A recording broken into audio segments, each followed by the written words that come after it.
Tem lugares que nunca saem da gente, não importa quanto tempo passe. Não é como uma cicatriz que você olha e lembra do que aconteceu. É diferente. É como se um pedaço do lugar ficasse dentro de você. Uma memória que não sai da cabeça. Para mim, esse lugar é um vilarejo sem nome, perdido em algum vale por aí. Tudo aconteceu lá por 2016. Eu fazia faculdade de Ciências Sociais e, para cumprir a grade, precisava de horas em atividades de extensão. Sinceramente, eu só estava ali pelos créditos obrigatórios. O projeto era um tal de mapeamento cultural, uma desculpa bonita para mandar um grupo de 5 alunos para o meio do nada e ver o que a gente descobria sobre as tradições locais. A viagem foi a primeira parte do filtro. Foram quase 6 horas numa Kombi velha que rangia a cada curva, saindo do asfalto para uma estradinha de terra vermelha que parecia não ter fim. O calor era abafado, pesado, um mormaço que grudava na pele e fazia a respiração ficar curta. Lá fora, só morro e mato. Quando a gente já tinha certeza de que o motorista tinha errado o caminho, as primeiras casas apareceram. Eram construções simples, algumas de pau a pique com as ripas de madeira aparentes, outras de tijolo sem reboco, todas com telhas de barro manchadas pelo tempo. Tinha uma organização, um cuidado estranho. Os terrenos eram capinados, as cercas de arame farpado estavam retas. Antes de entrarmos na rua principal, se é que se pode chamar assim, uma cancela de madeira barrou a passagem. Ao lado, uma guarita improvisada de zinco. 2 homens saíram de dentro. Não pareciam agressivos, mas a seriedade deles era desconfortável. Um, mais velho, segurava um caderno e uma caneta. O outro, mais novo, apenas observava. O motorista da Kombi abaixou o vidro. "São os estudantes", ele disse com a voz cansada. O homem do caderno nos olhou, um por um, e depois falou para o motorista que já estávamos sendo esperados. Ele ergueu a cancela sem dizer mais nada. Nós descemos em frente a uma construção maior, de concreto, com uma placa desbotada onde se lia Escola Municipal. Era ali que ficaríamos. O motorista manobrou a Kombi e partiu, levantando uma nuvem de poeira. Ficamos sozinhos, ou quase. De canto de olho, eu via rostos nas janelas das casas próximas, espiando por trás de cortinas puídas. Ninguém na rua, mas a gente sentia que estavam observando cada passo nosso. A porta da escola estava fechada. Batemos por uns 10 minutos, o som oco ecoando lá dentro, até que uma mulher abriu. Era magra, a pele curtida de sol, e trazia um sorriso que não chegava aos olhos. "Pois não?" ela perguntou, secando as mãos num pano de prato. Meu colega, o Natan, explicou quem éramos sobre o projeto da universidade. O sorriso dela diminuiu um pouco. "Ah, sim, o Aloísio falou de vocês", ela disse, sem nos convidar para entrar. "Que pena, perderam a viagem. Era melhor ter voltado com o moço da Kombi." A gente ficou ali parado no sol quente do meio da tarde, sem ter o que dizer. A mulher continuou nos olhando da porta com aquela expressão neutra, esperando que a gente simplesmente desaparecesse. Natan, que sempre foi o mais desenrolado do grupo, tentou argumentar. Mas a gente combinou tudo com o Aloísio, o coordenador daqui. Ele sabia que chegávamos hoje. A mulher deu de ombros, um gesto lento que parecia forçado. "Eu não sei de nada, só sei que hoje não é um bom dia." Ela ameaçou fechar a porta, mas parou. Seus olhos se fixaram em um ponto atrás de nós, no fim da rua. Foi quando o vimos pela primeira vez. Um homem vinha andando apressado na nossa direção. Era magro, usava uma camisa de botão já amarelada pelo tempo e mesmo de longe dava para ver que ele estava encharcado. Não era o suor normal do calor que deixava a roupa de todo mundo úmida. O dele era outra coisa. Escorria pela testa, pelo pescoço, manchando a camisa em padrões escuros e irregulares. Quando se aproximou, o cheiro de suor azedo chegou antes dele. Era o Aloísio. Me desculpem, ele disse com a voz ofegante, sem fôlego. Houve um desencontro. A comunicação falhou. Eu achei que chegariam só na semana que vem. A desculpa era fraca e todo mundo ali percebeu. Projetos assim são amarrados com meses de antecedência. Mas o estado dele era tão lamentável que ninguém teve coragem de contestar. Ele gaguejava um pouco, os olhos se moviam de um lado para o outro, nunca pousando em nenhum de nós por mais de um segundo. Parecia um bicho acuado. Mas já que estão aqui, ele continuou, forçando um sorriso que não combinava com o pavor no rosto dele. Podem ficar, pelo menos esta noite. Venham, vou mostrar onde podem deixar as coisas. Ele nos guiou para dentro da escola, passando pela mulher, que apenas observou em silêncio antes de desaparecer por um corredor. A sala de aula era grande, com as carteiras empilhadas num canto. Contra a parede havia umas 6 camas de campanha, dessas de lona e metal, com colchonetes finos por cima. 3 ventiladores de teto giravam devagar, fazendo mais barulho do que vento. Fiquem à vontade, descansem um pouco da viagem, ele disse, ainda parado perto da porta, como se tivesse medo de entrar de vez. Eu preciso resolver umas coisas. Nathan abriu a boca para perguntar o que tinha acontecido, por que a mudança de planos, mas Aloísio se adiantou levantando a mão. Por favor, agora não, descansem, às 11 horas da noite em ponto eu volto, e explico tudo o que precisam saber. E com isso ele se virou e saiu, nos deixando ali no meio daquela sala abafada, com mais perguntas do que respostas. Nathan foi o primeiro a quebrar o silêncio, a voz baixa, quase um sussurro.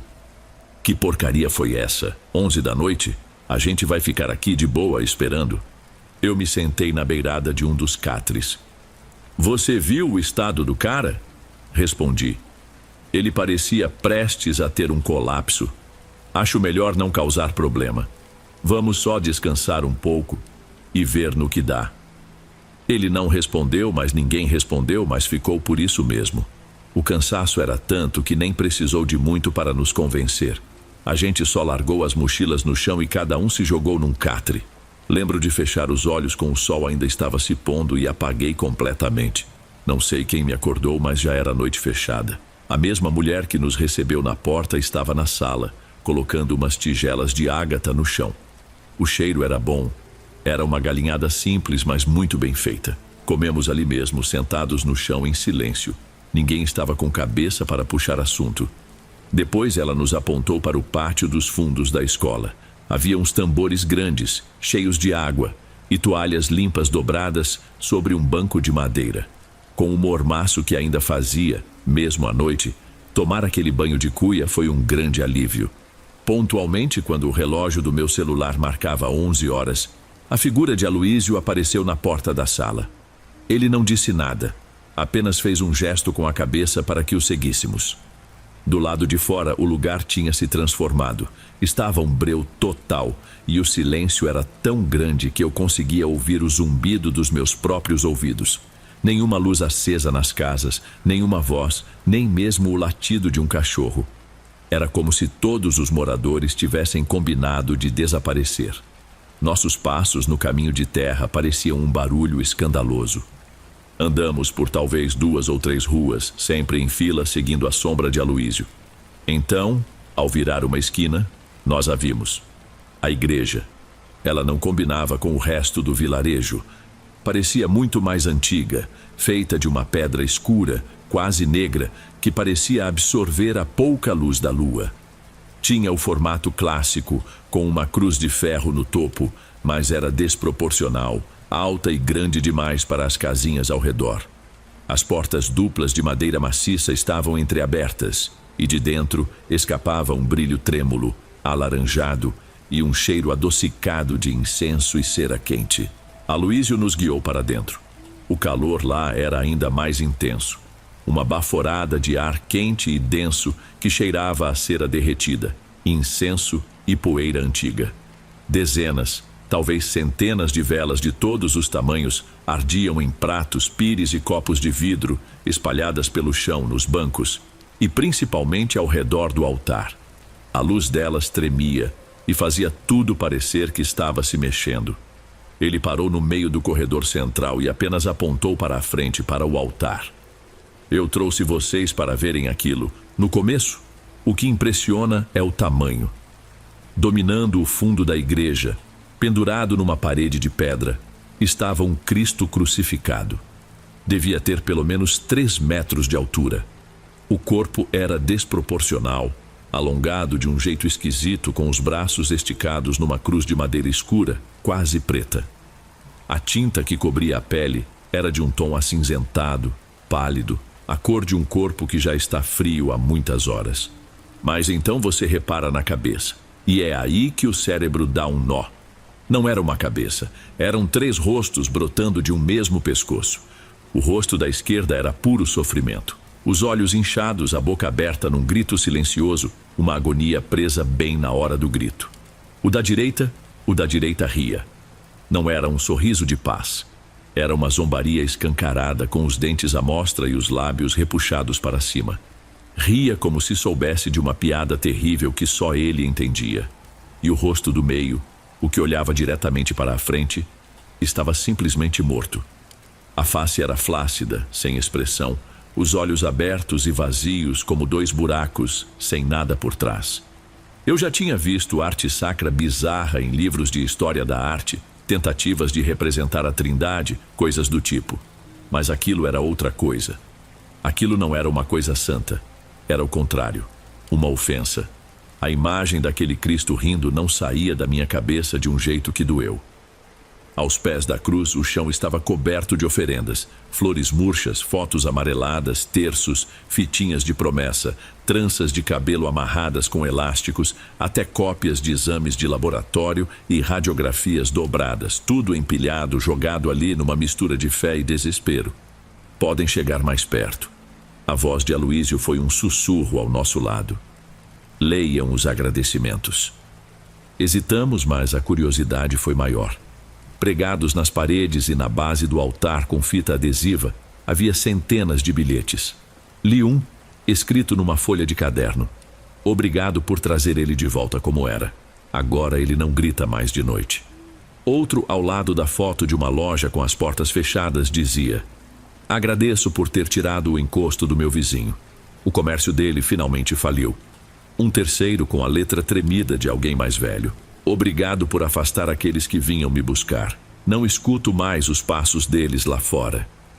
Aquilo não eram milagres, eram transações. Eram pedidos atendidos por uma força que não parecia se importar com moral. O estômago começou a revirar. Aquele lugar todo estava errado, do cheiro denso ao Cristo de 3 faces que nos observava lá de cima. Foi o Natan quem quebrou o silêncio pesado. E por que nós? Ele perguntou, a voz baixa, mas firme, e quebrou o silêncio. Aloísio se virou para ele. O que quer dizer?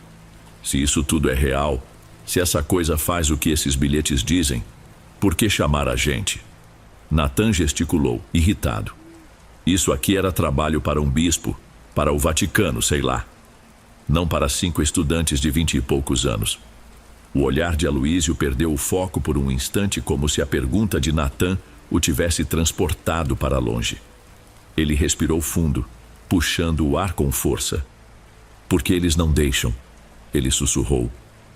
O pessoal daqui tem medo. Medo de que alguém de fora descubra, que a diocese mande gente, que tentem levar o santo embora daqui, que queiram estudar ou pior, destruir. Para eles isso aqui é a única coisa que importa. Ele nos olhou um por um e viu uma solidão imensa naquele rosto suado. E eu não posso ir embora. Eles não me deixam sair. Mas o peso disso está acabando comigo. Eu precisava que mais alguém visse. Que alguém de fora soubesse que isso é real. É a única forma de provar para mim mesmo que não enlouqueci. Ele se endireitou um pouco, a postura mudando de derrotada para solene. Por favor, apenas observem. Foi então que eu notei. Havia mais gente na igreja. Sentados nos bancos do fundo, nas áreas onde a luz das velas não chegava direito, havia vultos. Pessoas imóveis, silenciosas, que estavam ali o tempo todo nos observando. E no momento em que Aloísio falou, todas as cabeças se viraram para a frente, ao mesmo tempo. Uma mulher se moveu das sombras e se ajoelhou bem na frente do altar. Ela não fez barulho algum, simplesmente apareceu ali.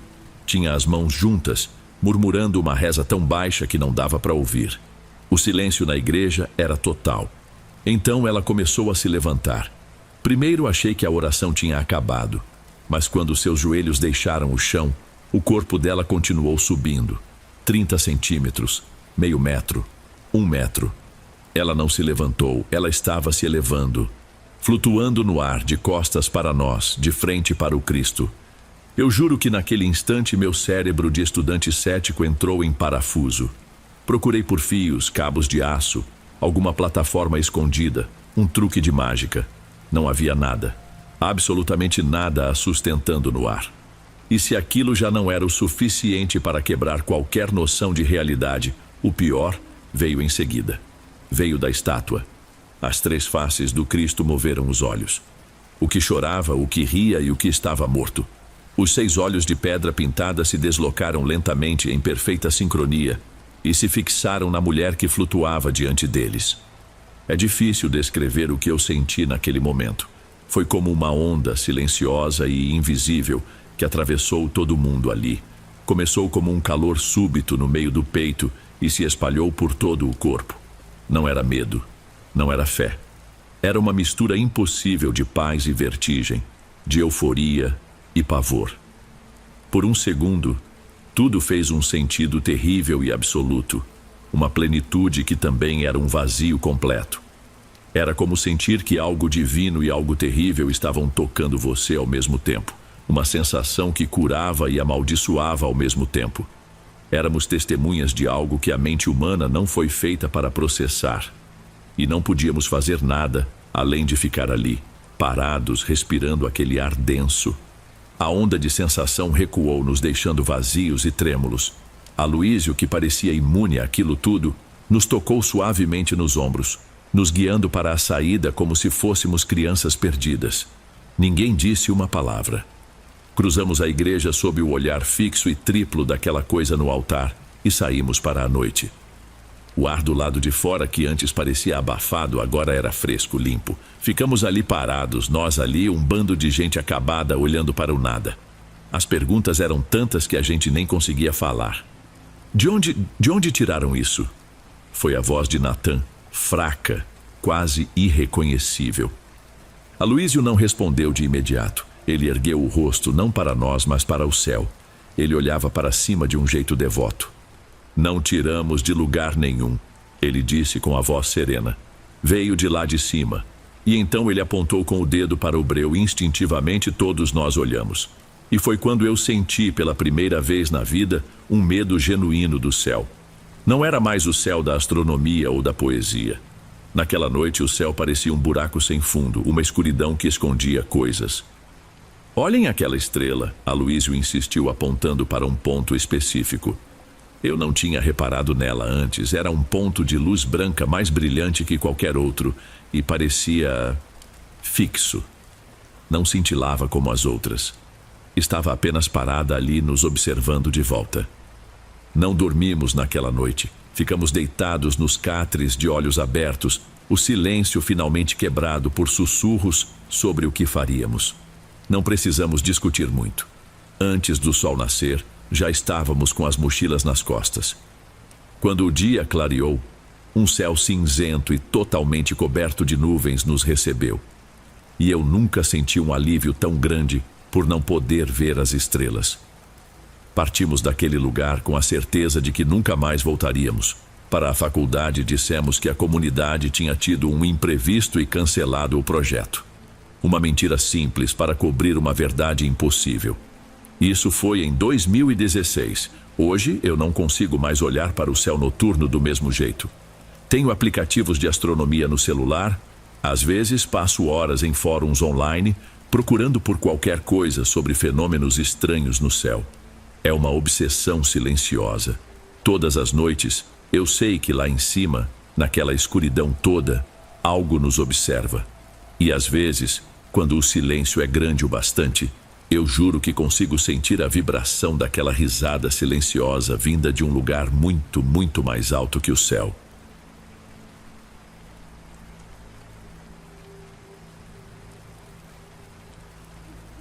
Antes de irmos para o próximo relato, verifique se você já está inscrito aqui no canal e se já ativou o sino de notificação para receber as próximas histórias. Aprecio sua companhia e seu apoio faz toda a diferença. Bem, vamos continuar.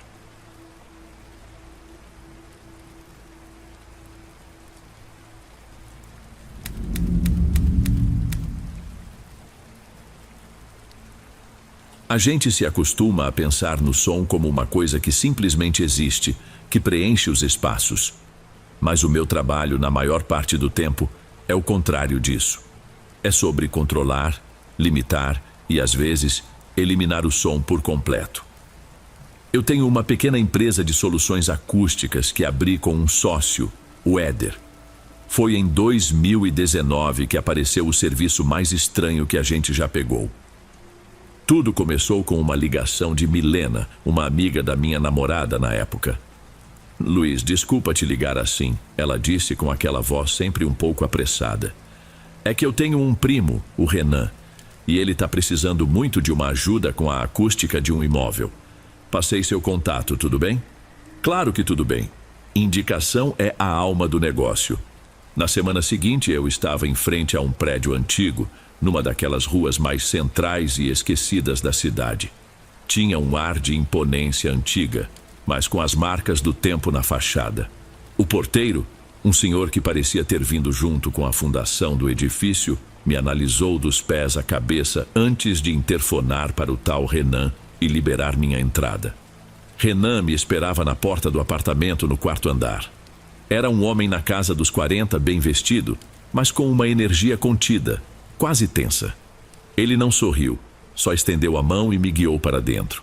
O lugar era enorme e completamente vazio. Meus passos ecoavam na madeira do piso. A luz do fim de tarde entrava pelas janelas altas, iluminando a poeira que flutuava no ar. Não tinha um único móvel. Nada. Então, como posso ajudar? Perguntei, tentando quebrar o silêncio. Vai montar um estúdio de gravação, uma sala de ensaio? Renan passou a mão pela nuca, o olhar perdido em uma das paredes. Não, nada disso. Eu só preciso que nenhum som saia daqui. Aquilo não fazia sentido. Eu expliquei que o tipo de isolamento dependia da finalidade. Isolar a batida de uma bateria é diferente de isolar a frequência de uma voz. Ele precisava me dar um norte. Ele balançou a cabeça impaciente. O isolamento tem que ser total. O melhor que você tiver. Eu não quero que nada, absolutamente nada que acontecer aqui dentro seja ouvido lá fora. Eu insisti, expliquei sobre custos, sobre a complexidade de isolar um apartamento inteiro daquele jeito. Ele me cortou. O dinheiro não é o problema, Luiz. Foi a primeira vez que ele usou meu nome e soou quase como uma ordem. O problema é o barulho. Faça o que for preciso para ele não vazar. Éder, meu sócio, achou a história toda esquisita desde o começo. Enquanto descarregávamos as placas de lã de rocha e os rolos de manta acústica na entrada do prédio, ele não parava de me cutucar. Cara, que doideira é essa? Ele sussurrou, olhando para os lados como se o porteiro pudesse ouvir. Isolar um apartamento inteiro para nada? Esse tal de Renan é muito esquisito ou tá escondendo alguma coisa muito errada? Ele tá pagando bem, não tá? Respondi, tentando soar mais confiante do que eu me sentia. Vamos focar nisso. Quanto antes a gente terminar, melhor. Mas terminar antes era mais fácil falar do que fazer. O trabalho era pesado. Foram os primeiros 3 dias só de preparação, medindo tudo, planejando os cortes. E durante todo esse tempo, a sensação no apartamento era estranha. Não era um silêncio de paz de um lugar vazio. Era um silêncio que pesava, que parecia absorver qualquer ruído que a gente fazia. O som da furadeira parecia morrer no ar rápido demais. A primeira coisa que realmente me deixou encucado aconteceu no 4º dia. Eu estava no cômodo principal, tirando as medidas de uma parede. Deixei a trena a laser no chão, bem ao meu lado, e me virei para pegar um lápis na caixa de ferramentas. Coisa de 5 segundos. Quando olhei de volta, a trena não estava mais lá. Ô Éder, você pegou a trena daqui? Gritei. A voz dele veio do último quarto no fundo do corredor. Peguei não, tô aqui no fundo. Por quê? Fui até lá. Ele estava começando a fixar a primeira estrutura de madeira na parede. Olhei em volta, nada. Voltamos juntos para a sala e depois de procurar por 1 minuto, achamos a trena. Estava em cima do parapeito da janela da cozinha, um lugar onde nenhum de nós tinha trabalhado ainda. A gente deve estar cansado, só pode, Éder falou, coçando a cabeça. A cabeça da gente prega umas peças. Eu concordei, mas a desculpa não me convenceu muito. Mais tarde, no mesmo dia, eu senti. Estava de joelhos ajustando uma placa no canto da sala quando senti um frio absurdo naquele ponto específico. Não era uma corrente de ar. As janelas estavam todas fechadas. Era um frio localizado que parecia vir do chão e subir pela minha roupa. Cheguei a me afastar, olhando para o local, esperando ver alguma mancha de umidade, qualquer coisa. Mas não havia nada. O piso de madeira estava seco e intacto. A desculpa do cansaço funcionou por mais 1 ou 2 dias, mas a gente já não trabalhava com a mesma tranquilidade. Qualquer estalo da madeira do prédio, qualquer ruído do elevador no poço, fazia a gente parar e olhar por cima do ombro. O Éder, que antes tentava fazer piada, agora trabalhava em silêncio, quase sempre perto de mim. A gente estava acelerando o serviço, não por eficiência, mas por uma vontade crescente de ir embora daquele lugar o mais rápido possível. O ponto de virada, o momento em que a coisa deixou de ser estranha e virou outra coisa, aconteceu numa sexta-feira. A gente tinha um gravador de áudio portátil, um aparelho bem sensível que usamos para medir o nível de decibéis do ambiente antes de começar um projeto. Eu tinha deixado ele ligado num canto da sala durante a tarde, mais por hábito do que por necessidade. No fim do dia, enquanto guardávamos as ferramentas, peguei o aparelho para guardar na maleta. Por puro desencargo de consciência, coloquei os fones e apertei para ouvir a gravação. Eu esperava o chiado normal, o eco das nossas marteladas, talvez nossas vozes. E no começo era só isso, ruído de obra. Mas então, no intervalo em que nós dois tínhamos ficado em silêncio, eu ouvi. Era um sopro de voz, fraco, mas nítido, bem perto do microfone. Uma voz masculina que parecia estar se lamentando, quase chorando uma única palavra que se repetiu 2 vezes. Um som que não era meu nem do Éder. Tirei os fones na mesma hora, o corpo todo tenso. "O que foi?" Éder perguntou vendo minha cara. Eu não respondi, apenas estendi o fone para ele. "Escuta aqui, mais ou menos no meio." Ele pegou o fone meio desconfiado. Eu observei o rosto dele mudar. A testa se franziu em confusão. Depois os olhos se arregalaram um pouco. Ele tirou o fone devagar, como se estivesse com medo de fazer algum movimento brusco. Que som é esse, Luiz?" Eu não sei. Minha própria voz saiu mais baixa do que eu pretendia. "Mas não é nosso." Ele me devolveu o aparelho.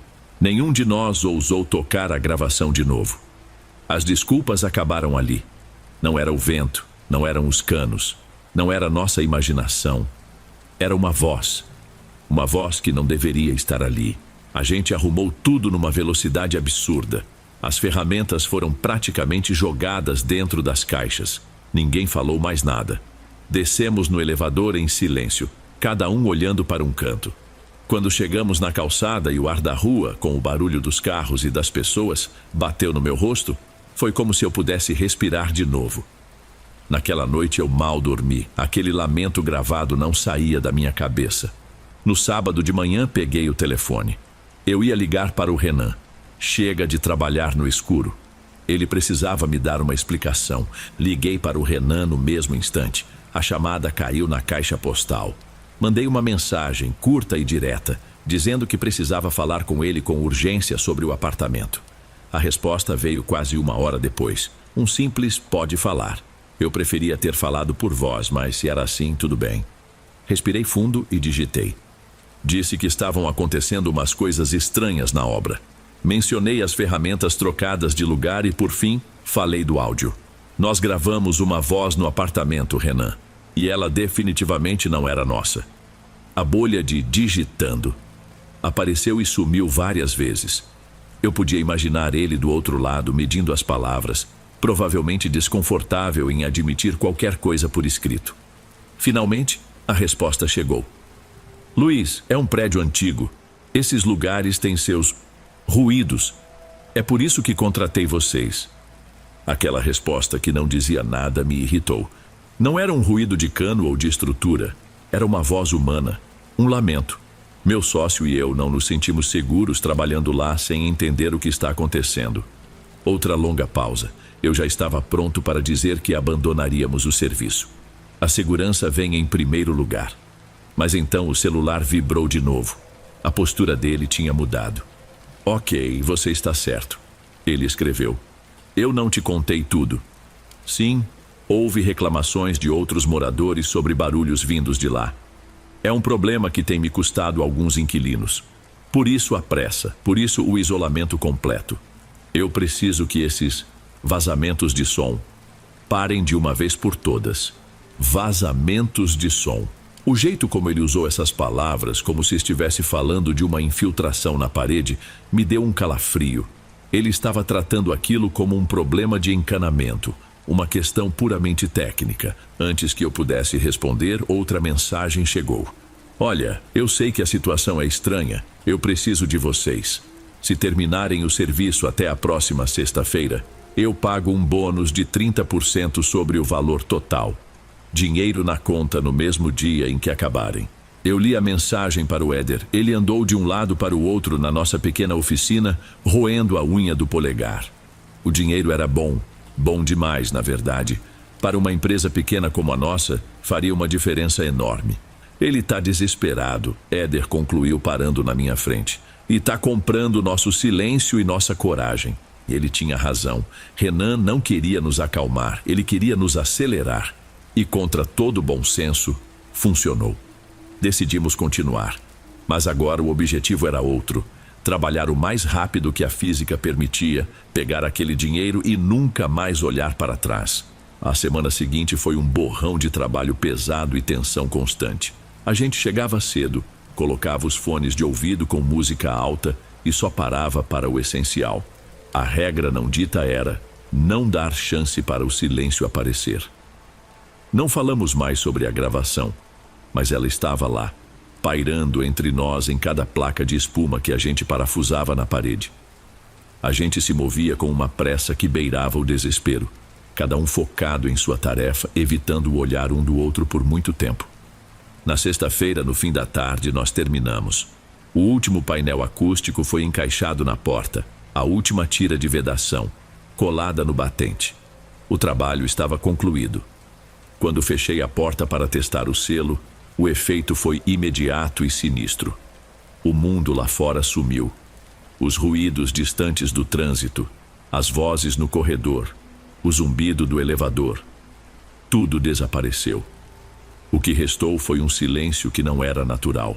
Era um vácuo, uma pressão nos ouvidos que me fazia escutar meu próprio sangue pulsar. Cada respiração minha parecia um vendaval. Era sufocante. Pronto, acabou.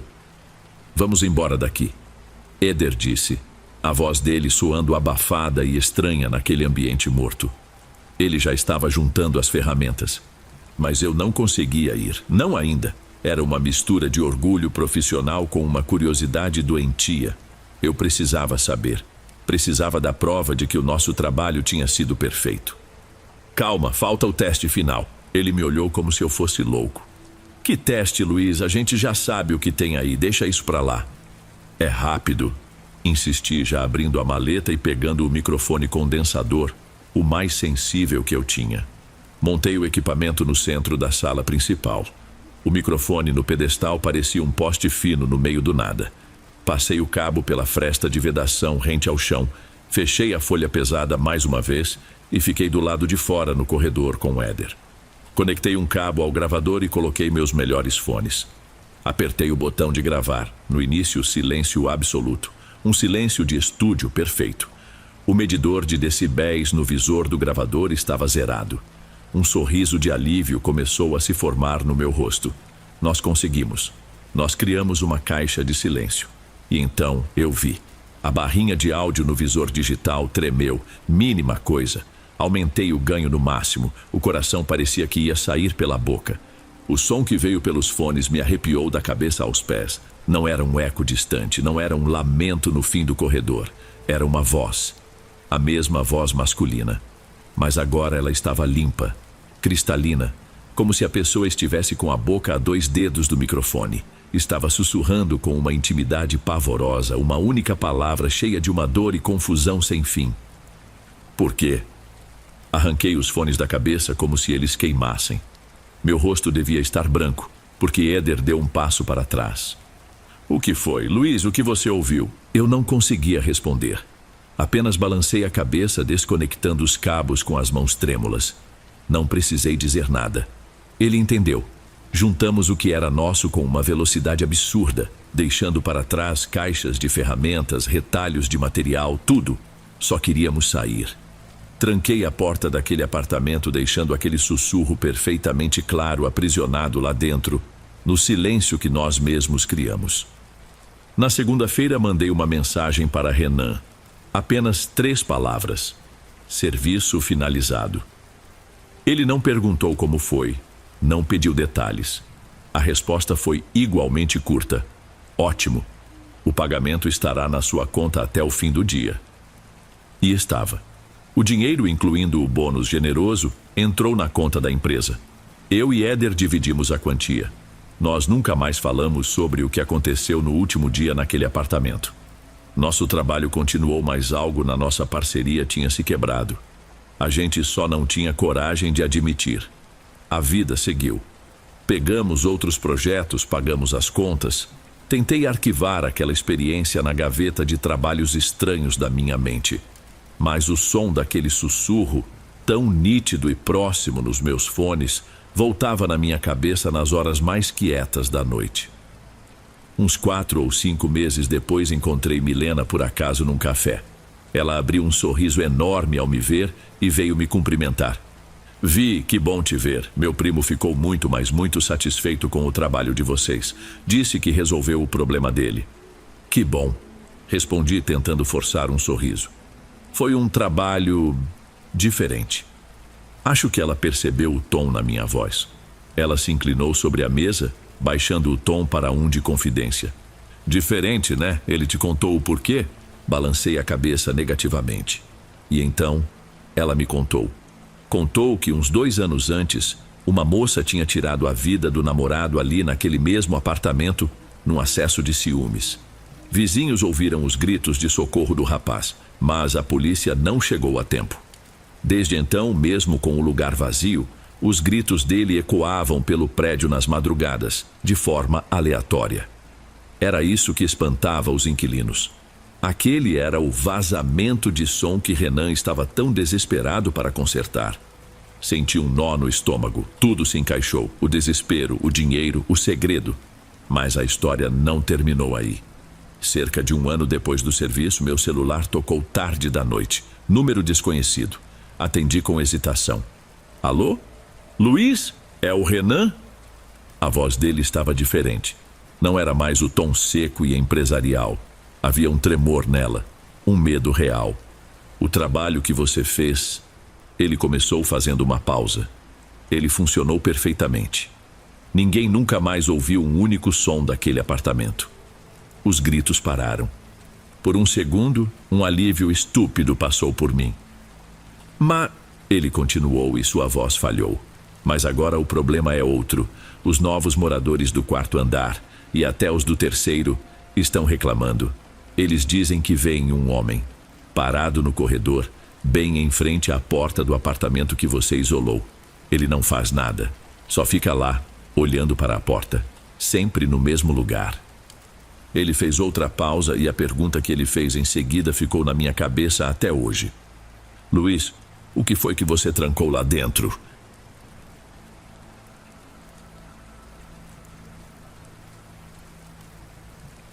Se estiver gostando dos relatos, não se esqueça de já deixar o seu like. Ele é muito importante. Bem, vamos continuar.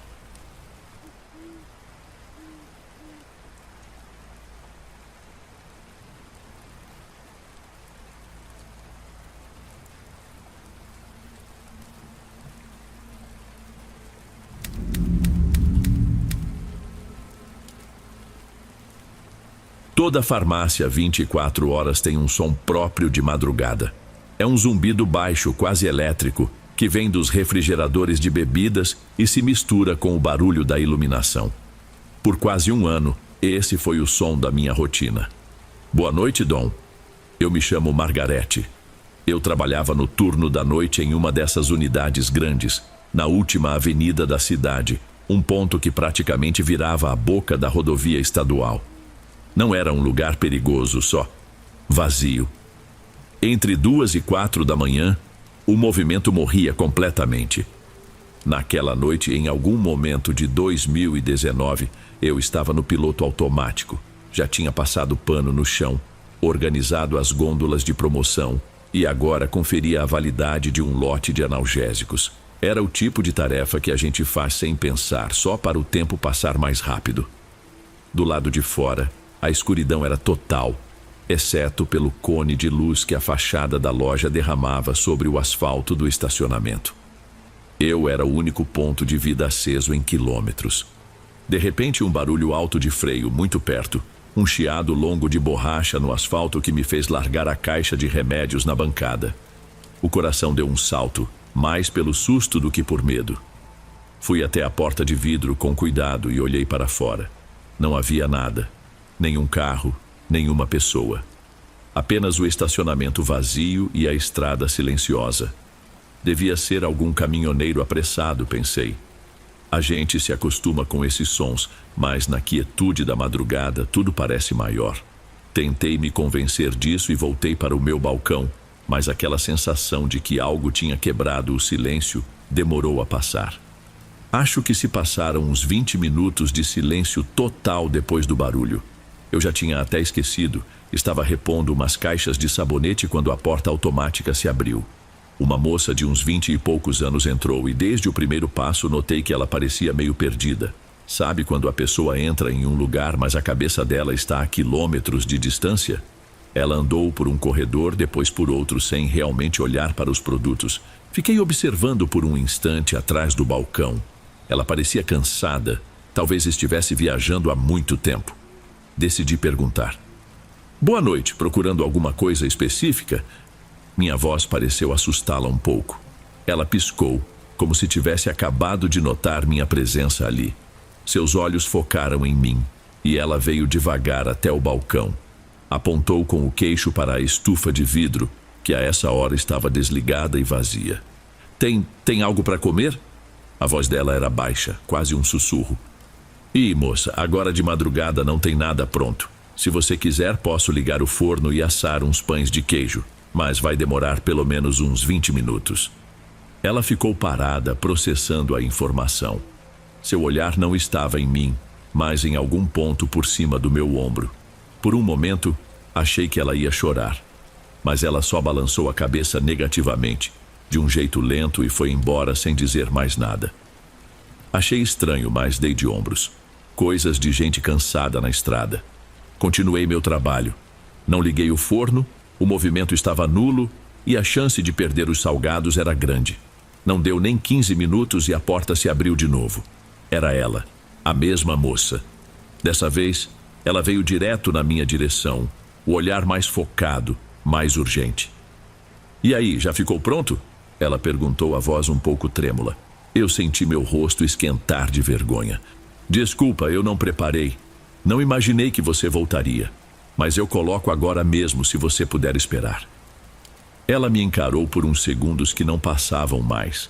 A expressão dela não era de raiva ou decepção. Era outra coisa, algo que eu não conseguia entender. Então, assim como da primeira vez, ela se virou e saiu. Dessa vez eu fiquei com uma sensação ruim de verdade. Aquilo não era normal. Apesar da estranheza, a gente tem um trabalho a fazer. O relógio continua andando, mas eu não conseguia me concentrar em mais nada.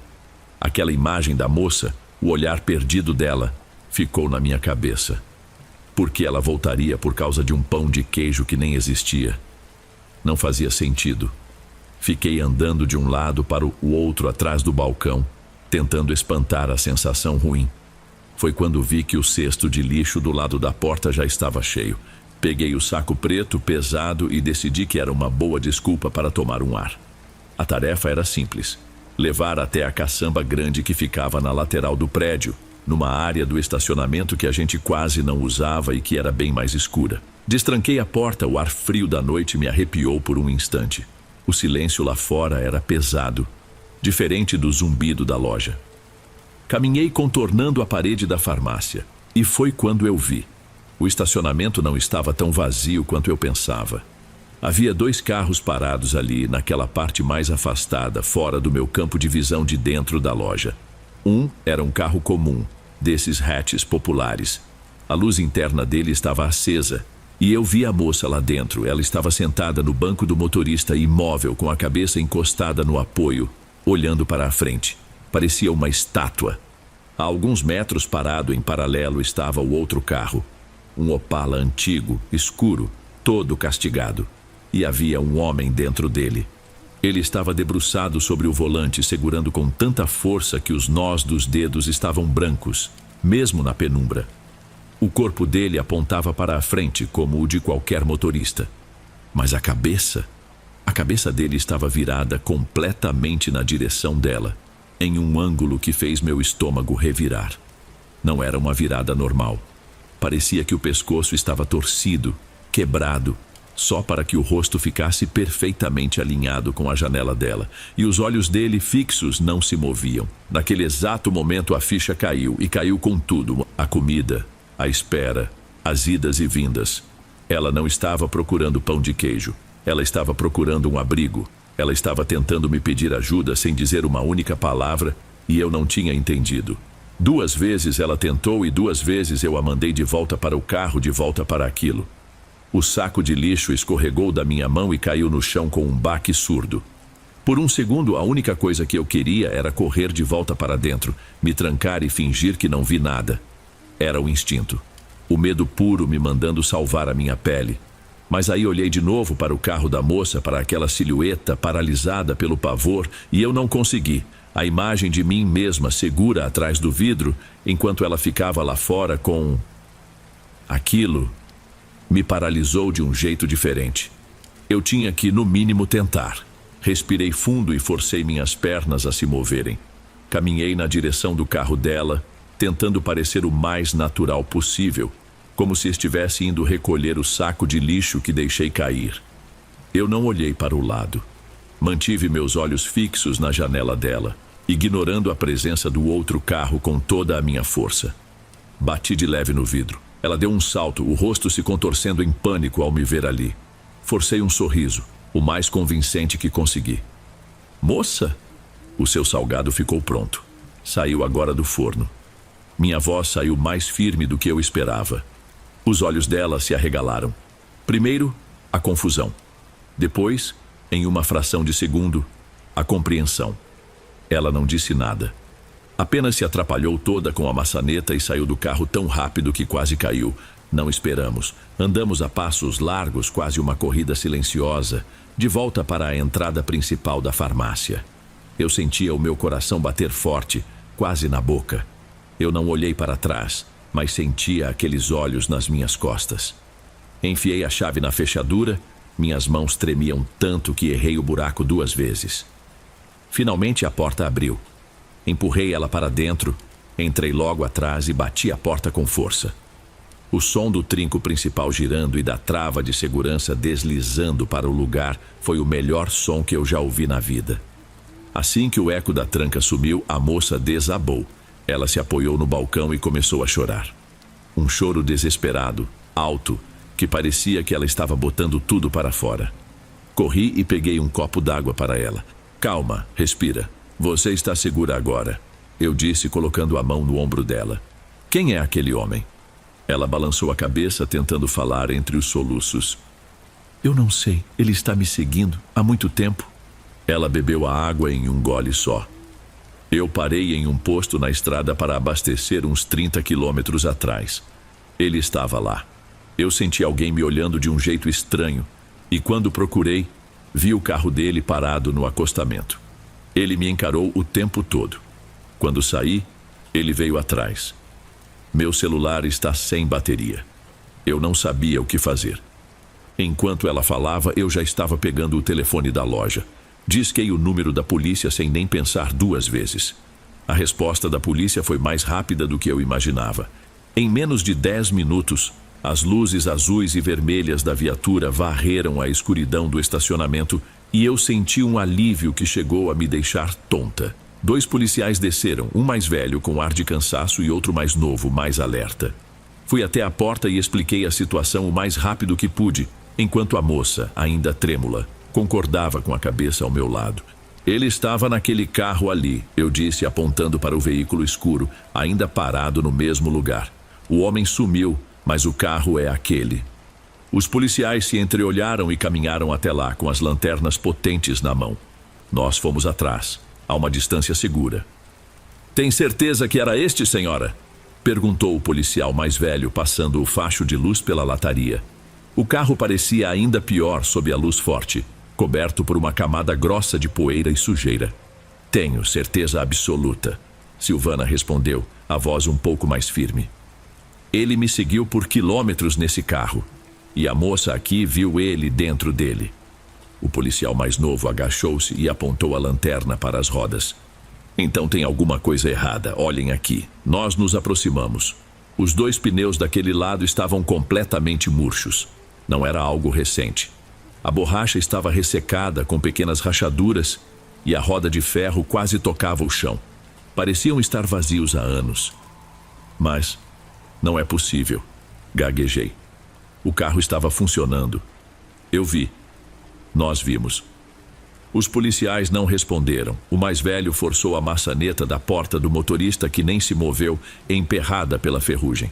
Ele deu a volta e, com um pouco de esforço, conseguiu destravar o capô. O barulho do metal rangendo foi a única coisa que quebrou o silêncio. Quando ele levantou a tampa de metal, nós 3 olhamos para dentro. A luz da lanterna revelou o buraco. Não havia um motor ali, não um motor de verdade. Era uma bagunça de peças velhas, faltando um monte de componentes.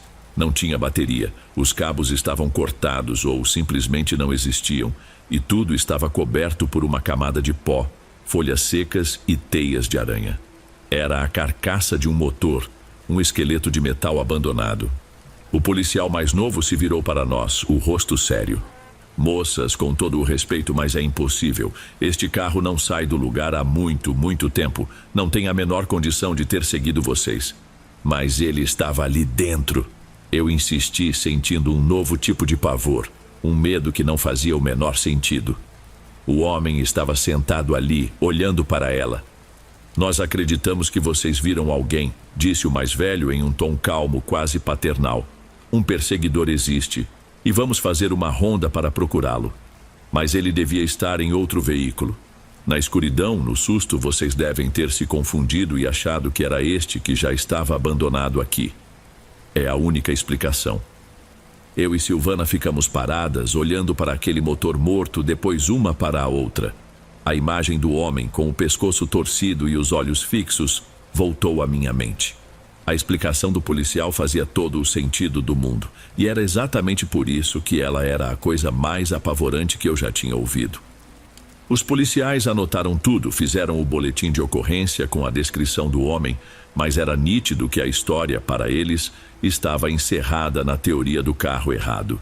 Eles prometeram intensificar a ronda na área, entraram na viatura e foram embora, levando com eles a sensação de ordem e deixando para trás um silêncio pesado, cheio de perguntas.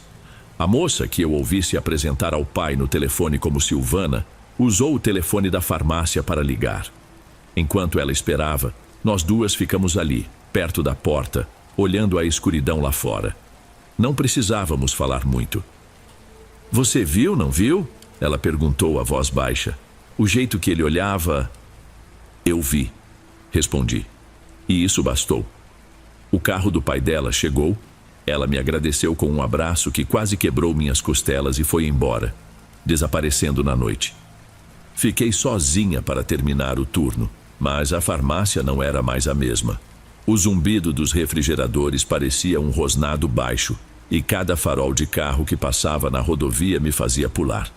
Aquele lugar, antes um porto seguro de tédio, agora parecia uma ilha de vidro, frágil e exposta. No dia seguinte, a carcaça do carro tinha sumido, levada por um guincho, provavelmente. Consegui trocar de turno e nunca mais trabalhei de madrugada. A vida seguiu. Mas a cicatriz ficou.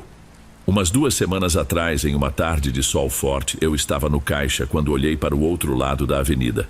Havia um Opala escuro e antigo parado ali. Por um segundo, um único segundo, eu juro que vi uma silhueta no banco do motorista, com a cabeça virada na minha direção em um ângulo que não era humano. Meu corpo inteiro travou. Pisquei e não havia ninguém. Era só um carro velho e vazio. Até hoje eu me pergunto o que era aquilo. Não sei dizer se era um fantasma ou algo pior. A única coisa que eu entendi naquela noite é que a lógica dos policiais estava certa, mas a conclusão errada. O pavor não vinha da possibilidade daquele carro ter me seguido. O pavor de verdade vinha da certeza de que ele não podia.